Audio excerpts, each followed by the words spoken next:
আমার সাথেই কেন এমনটা হলো বা আমার সাথেই বা কেন এমন হতে থাকে, এটা আমাদের ম্যাক্সিমাম লোকের মনে একটা ধারণা থাকে।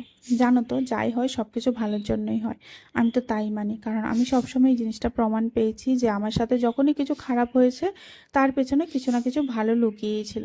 তো হ্যালো এভরিওয়ান, আমি রিয়া। আমার একটা নতুন ছোট্ট মিনি ব্লগে আমি তোমাদের জানাই অনেক অনেক বেশি ওয়েলকাম। জানো তো, আজকে ঘুম থেকে উঠেই ভাবছি ঘরের একটু সাইডটা চেঞ্জ করি। এই যে আমার ড্রেসিং টেবিলটা আর এই ড্রয়ারটা, এগুলোকে একটু অন্য সাইডে রাখি, দেখি দেখতে কেমন লাগে।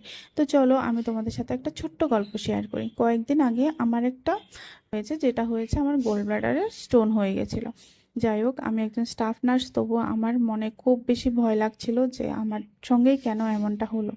কিন্তু আলটিমেটলি আমি একটা জিনিস বুঝতে পারলাম যে আমি যাদের জন্য স্যাক্রিফাইস করব ভেবে রেখেছি, ওরাই আমার যখন দরকার ছিল আমি পাইনি। যদিও এটা এখন না, অনেক দিন আগে থেকেই হয়ে যাচ্ছে।